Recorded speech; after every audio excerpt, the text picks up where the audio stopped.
guys, it's Ginny Waters with another segment of Inside Out. I have a special guest with me today, which is Pismo, my new puppy who you'll hear barking throughout the video. Sorry about that. But my real special guest is Aaron Showtime Taylor, who I called because I'm also working on a video with the basketball coaches and volunteers that's going to be coming up.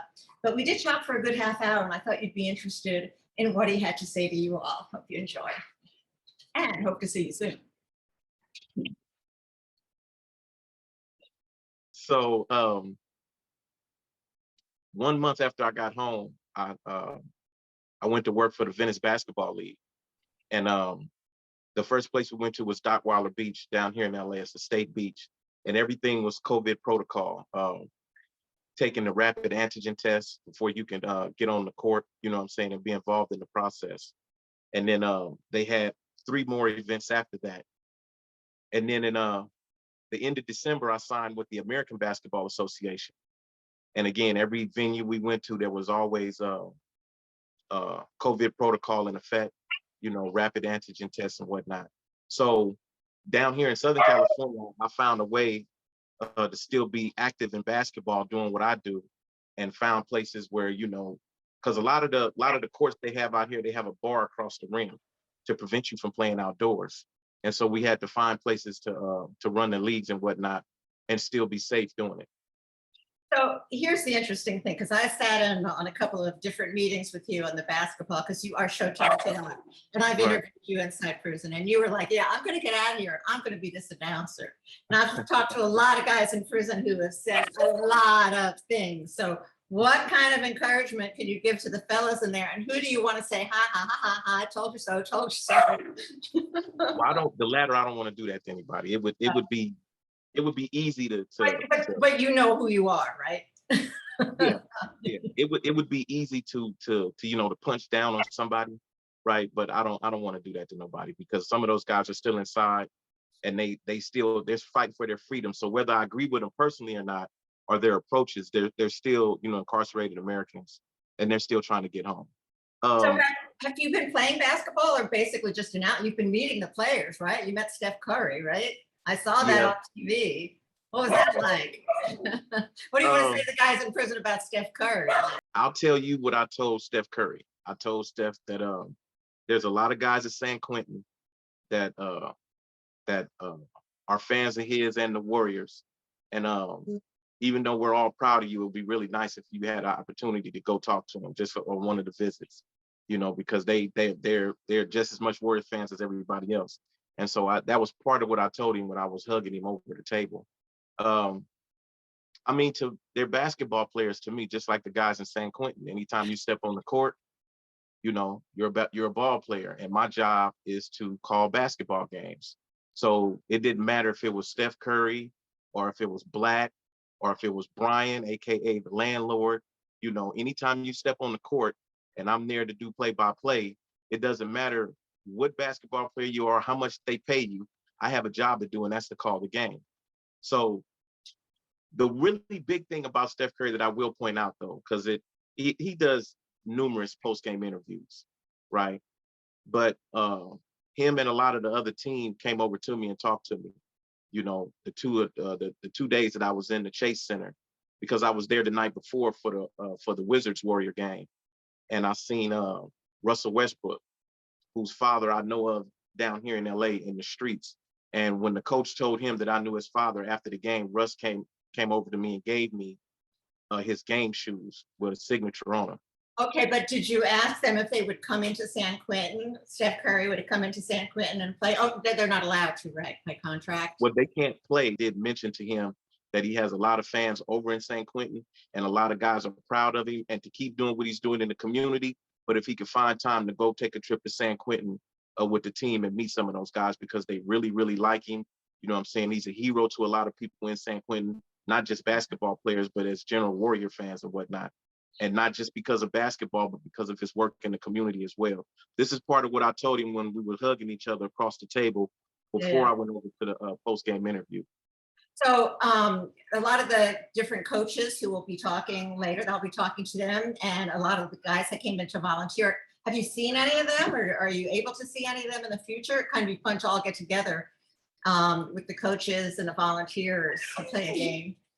Well, when I went to the Chase Center on April 8th through 10th, I basically stayed in my room because I wanted to make sure that I stayed COVID free. I didn't want to, be walking around and nothing like that and accidentally catch it. So after April the 10th, all the way up until now, if they're in Southern California and they want to see me, man, they can hit me up. They can hit my email. They can get my telephone number. I don't I hide want to it. see you. You look, Yeah, may I say this? You look like you've lost weight. Is that true? Or maybe I Chris did. added 10 pounds. I don't know. No, You did? no, I lost 30 pounds. Yeah. Whoa. Well, You missed recently that I was prison food, huh? That prison food no, really packs it on. no. What happened? Uh, I wasn't taking care of myself like I was supposed to. For the first 6 months, I only been out. Today is May the 4th, so I'm pulling up on the 7th month. And I really wasn't taking care of myself because I was driving so hard for my goal, right, to move forward with the sports broadcasting, and my diet was tore up. And so I ended up developing a really serious case of pre-diabetes, Whoa. right? So now they have me on 2 diabetic medications and a glucose monitor. Thankfully I'm not on insulin, right? But it made me more aware of the different type of stresses that we deal with, Yeah. because physical work, I'm used to that. I can tell what's going on with my body if I'm doing some physical work. Like I used to be a plumber, so I know if I pull a muscle or something like that that I need to slow down. But the type of work that I'm doing in the play-by-play and the business that I have, which is called Elevated Entertainment, it's more mental stress. And I didn't know that mental stress can actually have an effect on your physical, Well, you right? think there'd be no bigger mental stress than being incarcerated. Well, So no, I learned to deal with that's that. true. That's, Yeah. prayer and meditation and stuff like that. I learned to deal with that and proper rest. And But that out kind here, of begs the question, Showtime. mhm. I'm not saying you would ever want to go back to prison by any way, shape, or form. But is there anything you miss about San Quentin? Well, I've told the guys in group calls that I was able to do through the public information officer that I miss them, because being able to have somebody who you could talk to, who will give you unadulterated, unfettered truth, right? When you're dealing with something, and people that understand going through self-help groups and the processes that you go through to process emotions and stuff like that.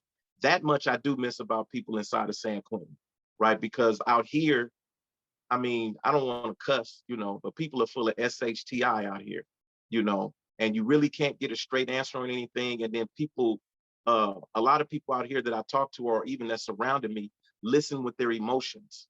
They don't listen through logic. And so they feel what you say and they only respond to how they feel. They can't give you something, from a logistic standpoint, and then you can break it down emotionally after that. And so that part of it I miss uh brotherhood. Yeah. I don't It's have a lot of interesting because brotherhood. on your Facebook page, which I see every, your postings, you're very focused, very dedicated.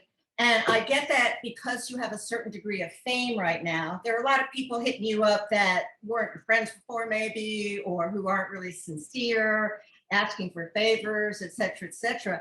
And I would imagine your BS filter, which is another thing I've learned volunteering in San Quentin, is that's pretty sharp. You got to hone in pretty quick to what's BS or not when you're incarcerated. And you might have that skill pretty well honed down by now. I don't know, but that's what I assume.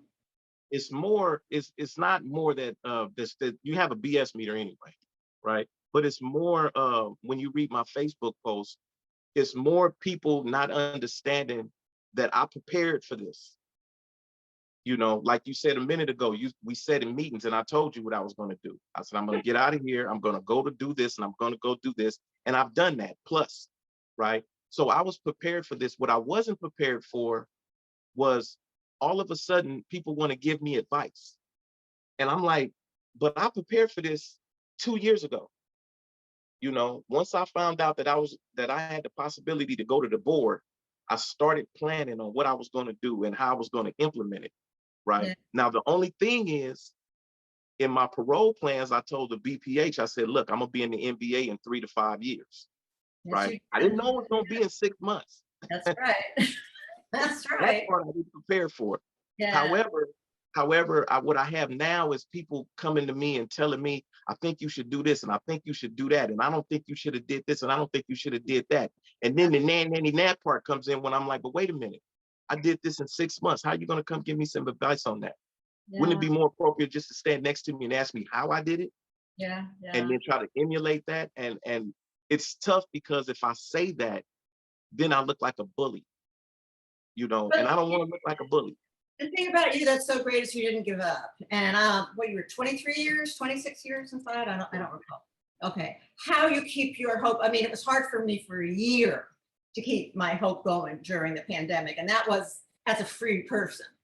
So the fact that you could keep your hope up and keep going and manifest your dream is such an inspiration. I would assume, I would hope to the men inside. Got to be really proud of yourself for that.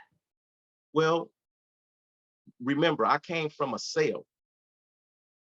We were in the pandemic and I was released from a sale to That's the true. free world.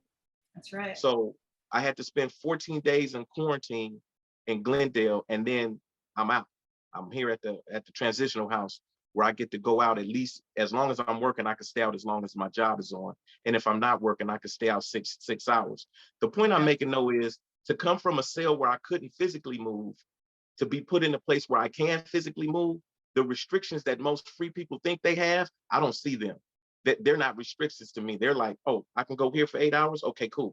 Let me go over here and take care of this. I got 2 hours to do this here, 1 hour I to can do have this my here, groceries delivered here. I can go, all of that. yeah. And one of the things your question leads to is the transition part, right? I'm glad you mentioned the groceries because I had to learn when I first got out the first 2 months, I kept money in my pocket, at least $500 in my pocket, right? But it was nothing I could do with But everything. if you need some help, where are you again? In the East Bay?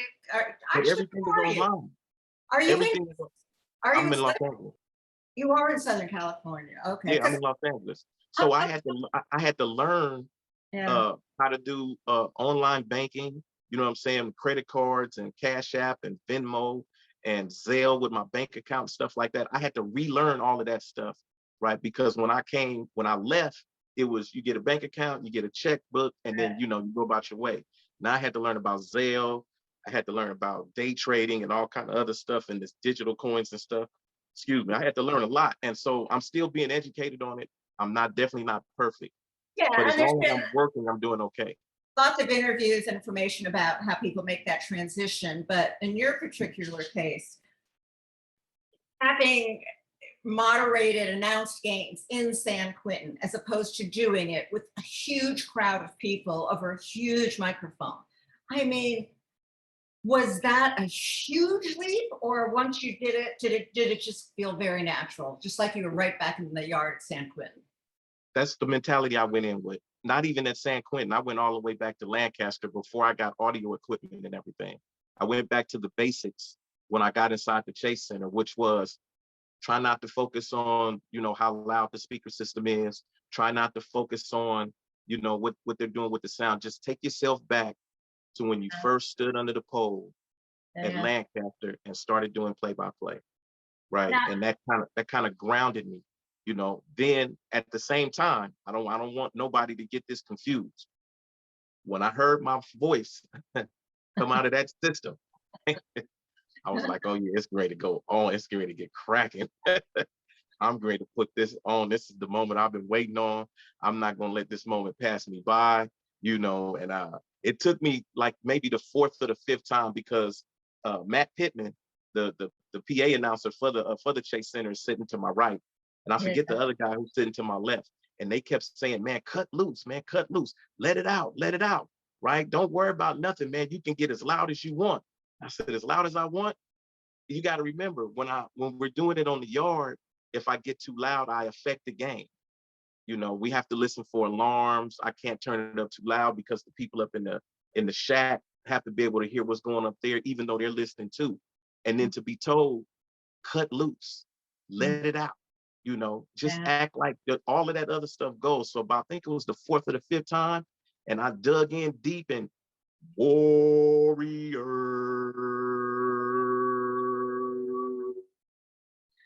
I never forget when I met you inside the San Quentin Media Lab, and I was doing that radio interview for you, which it just amazed me that here is a man who said, he knew what he was going to do.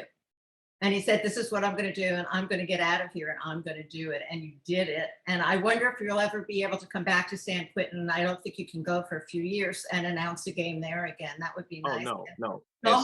As soon as the prison opens up Yeah, for basketball, you I can. plan on being there for the first game All right. that they have it. I've already talked to Sam Robinson. I'm like, look, man, get me back up in there, right?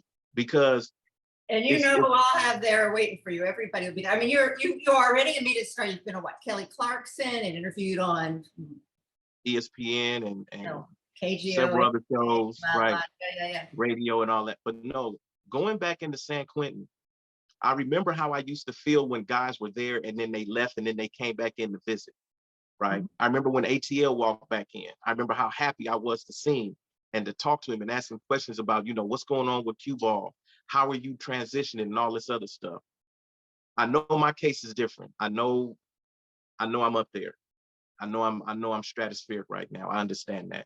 And I try to stay humble with it. But I know when I walk down that hill and everybody sees me, they're gonna want to ask questions. They're gonna want to know, they're gonna want to touch me. They're gonna want to conversate with me. They're gonna want to know, and a lot of them are gonna tell me thank you. And I understand that because I don't think anybody's gotten out of prison and spoken about the incarcerated population in America the way that I have, and the way that my friend Tobias did on Kelly Clarkson. The uncut, the whole 36-minute interview is on YouTube as well. And I'm gonna try to contact Sam to see if he can get that played inside of the institution. And so my goal and my focus is to make sure, even when I did my interview with CDCR Star, and I told them right now, I'm the face of what rehabilitation can look like when you have full support of the system, full support of your transitional house, and at least a modicum of support from your family. If the system and the transitional house support you the way they're supposed to, I'm not supposed to be the only success story, and I'm not. There's hundreds and thousands of people who done started their own businesses, who went home and went back to be successful parents, successful children, uncles to their nieces and nephews, went to work, got 2 or 3 jobs. I'm just the guy that's up in the stratosphere right now. And I've been given the opportunity to be the face for it, and I'm going to try to live up to that. You mentioned some of the key ingredients when I'm ever talking to somebody and they're saying, oh, you work with incarcerated men and they deserve what they get and do the crime, do the time. And I start explaining about what contributes to it. And the things that come to mind is, of course, family, your community, education. Do you have anything to add to that? Just making sure that you're prepared before you leave. You have to be prepared. You have to have a plan. I don't care what the plan is. But you can't wait until 2 weeks before you go to the board to start planning this stuff. You have to set out, and you have to be patient, and you have to be focused, and you have to say what's realistic and what's unrealistic. In my case, my personal case, my contact list is unlike anybody else's in prison. Yeah. On my phone, I got names on there that people would die to get to. Right. However, that didn't happen unless I started planning while I was inside the prison and making sure that I was making those contacts while I was at San Quentin. Because at San Quentin, you have a network, including you, right? There's a network of people that are there to help you succeed when you get out, and they start helping you while you're inside. You've been working there with the media center since as long as I remember, right? I definitely remember seeing you come down the hill, everybody stop and look, that's Jenny. Oh God, okay. Right. You come walk across the basketball court, everybody stop. And then they go back to doing what they do. I love doing whatever I can to help the cause. And it's interesting to me because of the men that I've met and some of the things that they say to me, which I can now bring to the outside. That's why this is Inside Out, so that the outside can understand that you're human beings. And you took a left turn for a variety of reasons. It could have been, as I said earlier, not having good family role models, education, a bad community. I think a lot of it too is what you said. If you don't have a goal, if you don't have a vision, if there's not something that you want, it's very easy to fall off the deep end because you're bored, you don't know what to do with your life, you need money. you feel your self-esteem isn't very good. And when you have an idea, and if I could bring anything to the youth in this world, it would be to help them focus on what they might want to do with their lives. And you don't know, it could change. I've changed my job 30, 40 times.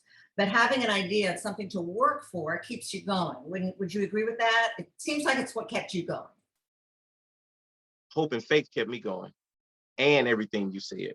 But at the foundation of all of that was the faith that I was going to get out, and the hope that I would be young enough to still drive after my goal. Right? I'm Yeah. 55. I'll be 56 later this year. That's still relatively young in the broadcast business. You know, I still have at least a 20-year future in front of me as long as I stay healthy and I can see. And I thought about that when I was putting my plans together. Yeah. You know, I didn't think about, that's why I told the board I'm thinking 3 to 5 years before I make the NBA, because in my head I'm like, if I get there when I'm 60, I still have a good 15 years left in the business. Yeah. Right. Yeah. And that's taking the time to sit down and plot out everything and having faith that it's going to happen, and having the hope that when it does happen, you'll be prepared for it. And then plus everything you said, we deal with a lot of traumas growing up that we didn't understand, right? And that goes to taking advantage of the self-help groups that are inside a prison, so you can start to unpack those things. You need to start going in and understanding what it is that happened to you, and then understand why you did what you did, so you won't go back and do it again. I suppose it's also, since this video really is addressed to the basketball coaches, volunteers, players, as well as everybody else, is that the camaraderie, learning about teammanship, learning how to work with others. Basketball provides that, as do some other sports. And Definitely.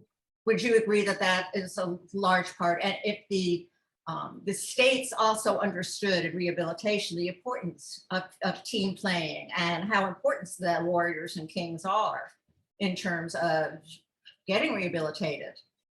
It's huge to have any type of sports team come into a prison, right?